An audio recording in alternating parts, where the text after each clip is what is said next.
Peuple du Burkina Faso, chers compatriotes de la diaspora, dans quelques heures, 2021 fera place à la nouvelle année 2022. Cette année qui s'achève a été marquée par les douloureuses épreuves imposées à notre peuple du fait de la double crise sécuritaire et sanitaire avec son cortège de pertes en vies humaines, de blessés, de malades, de personnes déplacées et vulnérables et de destruction de biens publics et privés. J'exprime ma compassion et ma solidarité à toutes les personnes affectées par cette situation. Tout en intensifiant la lutte, multiplions les prières pour nos héros disparus, pour la paix et la sécurité au Burkina Faso. Peuple du Burkina Faso, burkinabé de l'intérieur et de l'extérieur. Au cours de l'année 2021, en dépit des contraintes endogènes et exogènes, l'économie burkinabé s'est bien comportée, grâce à l'engagement de tous. Elle a affiché un taux de croissance de 2%, un des meilleurs des États membres de l'Union économique et monétaire ouest-africaine. Nous devons cette performance à la résilience de nos populations et à la maîtrise des équilibres macroéconomiques. Sur ce registre de notre gestion financière et économique, le défi reste sans conteste la soutenabilité de la masse salariale et l'équité dans le traitement des salaires des agents de l'État, si nous voulons consacrer plus de ressources à l'investissement structurant en vue d'améliorer les conditions de vie de nos populations. La Conférence nationale des forces vives de la nation sur le système de rémunération organisée en juin 2018 a préconisé l'adoption d'une loi organique portant principes fondamentaux applicables à l'ensemble des agents publics. Je saisirai l'Assemblée nationale à cet effet, afin que cette matière soit désormais portée par une loi organique. Au plan judiciaire, l'année en cours aurait été celle de l'accélération des procédures pour le jugement des affaires emblématiques, comme les dossiers Thomas Sankara et Norbert Zongo. Si pour le dossier Thomas Sankara, le jugement était en cours et se poursuit normalement, celui de Norbert Zongo connaîtra sans doute son épilogue après la décision de la Cour européenne des droits de l'homme. Je réaffirme ici mon engagement déterminé à garantir à tous le droit à un procès équitable. Peuple du Burkina Faso, compatriotes de l'intérieur et de l'extérieur, l'animation de la vie politique nationale a connu des fortunes diverses, en raison notamment de la suspension du recensement pour la révision exceptionnelle des listes électorales et du bouleversement du calendrier normal des élections municipales. Conformément aux nobles traditions de concertation que notre peuple et ses dirigeants ont toujours su préserver et promouvoir, j'ai convoqué une session de dialogue politique pour échanger sur les questions préoccupantes de la situation nationale, notamment celles relatives à l'insécurité et aux élections municipales de 2022. Les propositions consensuelles nous ont permis de soumettre des modifications au code électoral à l'Assemblée nationale qui les a adoptées. Cependant, la décision de l'opposition politique portée par le chef de file de l'opposition de suspendre sa participation à ce cadre de concertation et au processus de réconciliation nationale est regrettable. J'ai bon espoir qu'elle reviendra sur sa décision dans l'intérêt supérieur de la nation.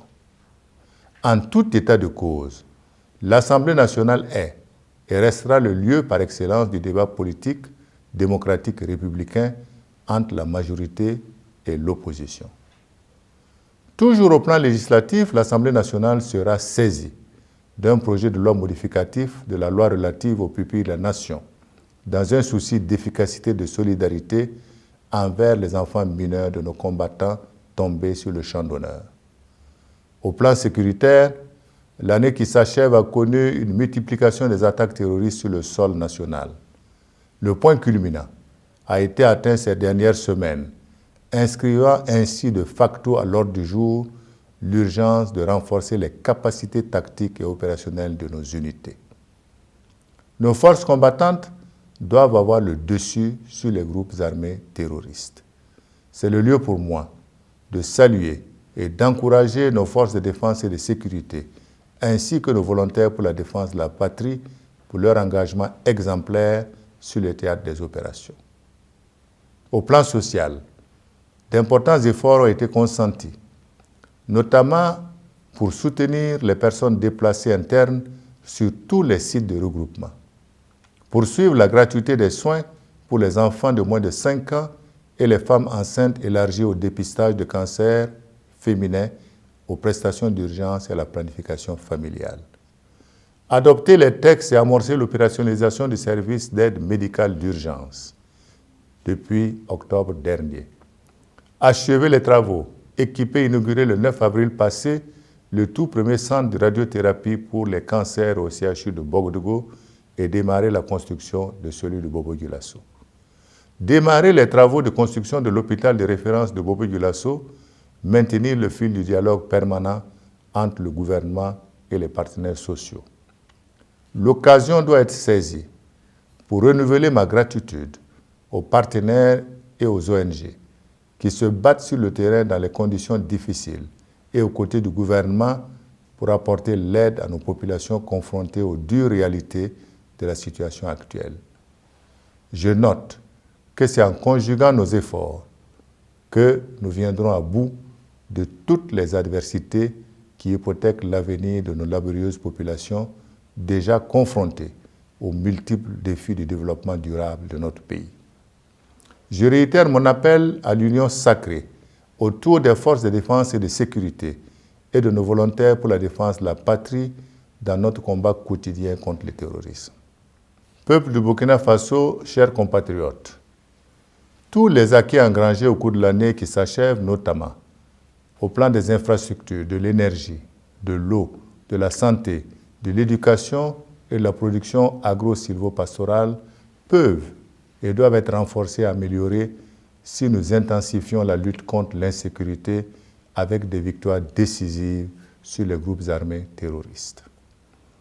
C'est pourquoi dans la lettre de mission que j'ai adressée au nouveau gouvernement, le nettoyage des zones infestées par les terroristes, le retour des déplacés dans leur localité d'origine, la question de la réconciliation nationale et la lutte contre l'impunité et la corruption demeurent entre autres nos priorités majeures.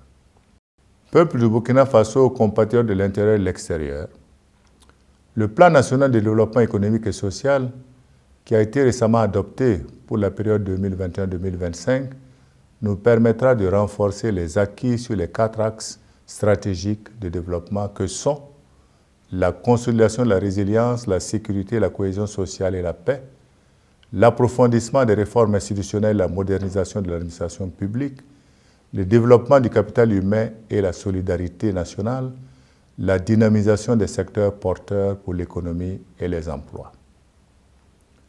Le Burkina Faso entend œuvrer inlassablement afin d'être au rendez-vous des grands enjeux contemporains pour un avenir radieux et une prospérité partagée. C'est pourquoi j'en appelle à la responsabilité et à l'implication de tous les Burkinabés, d'ici et de la diaspora, pour réussir ce pari d'une paix durable, d'un développement économique et social harmonieux. L'avenir désirable et légitime auquel aspire notre peuple ne peut se construire que dans l'unité nationale et dans un état d'esprit patriotique qui transcende nos divergences. J'exhorte nos compatriotes des villes et des campagnes, travailleurs des secteurs publics et privés, acteurs de la société civile, partis politiques, responsables religieux et coutumiers, partenaires et amis du Burkina Faso, à œuvrer pour l'approfondissement des valeurs fondatrices de notre dignité et pour la consolidation d'une nation démocratique, forte, unie et solidaire.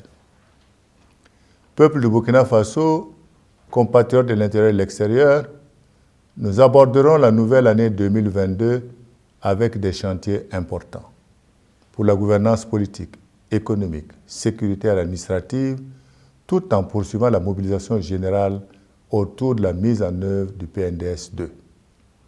C'est pourquoi elle est porteuse de défis majeurs et d'espoir pour chacune et chacun de nous. Aussi, le gouvernement ne ménagera-t-il aucun effort pour veiller au bien-être de nos populations. À l'orée de cette nouvelle année, j'adresse ma gratitude et la reconnaissance de la nation au personnel mobilisé et sous astreinte pour assurer la quiétude de nos populations et la continuité du service public.